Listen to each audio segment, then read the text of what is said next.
Hi, I'm Trixie Simons from Sew Softy, and today I'm going to show you 3 different ways to thread your needle with kids. I'm always been asked by parents and teachers, how do you thread a needle with kids? So today I'm going to show you. Oh, yes. And number 3, you might like that. That's a really fun way of threading needles. So let's begin.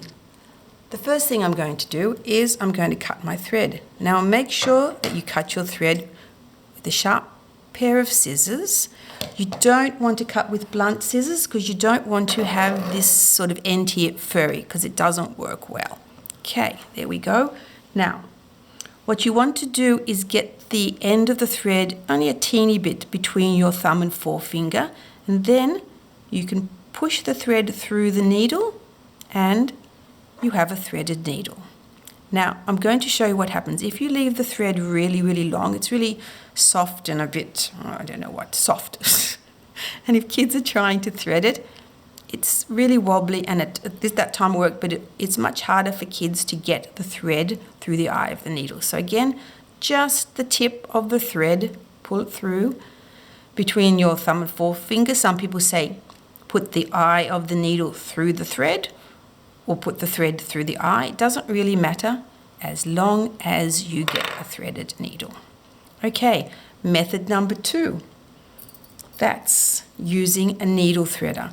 This is the old-fashioned needle threader. It's got this little wire here. They're really good, but they don't tend to last very long. This little wire bit breaks off all the time. This one is the Loran needle thread. It's much sturdier with 2 little hooks at either end. And how that works is you put one of the hooks through the eye of the needle.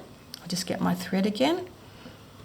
And then you put the thread over the hook and pull it through. And there we go. Another threaded needle.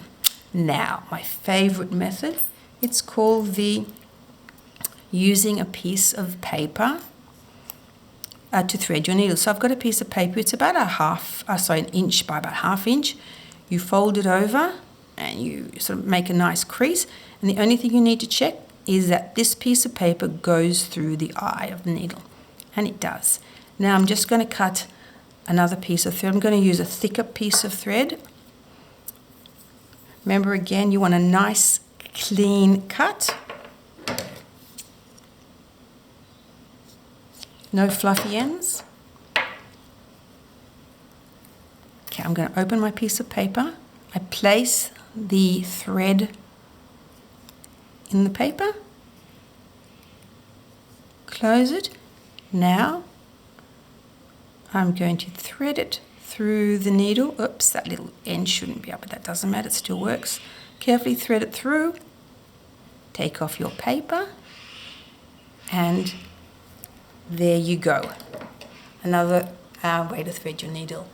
Now, if you'd like more tips and tricks to sew with your kids or lots of free sewing projects, please go over to my blog Sew Softy or my Instagram Sew Softy. Subscribe to my channel and yep, that's a great way to find where I am.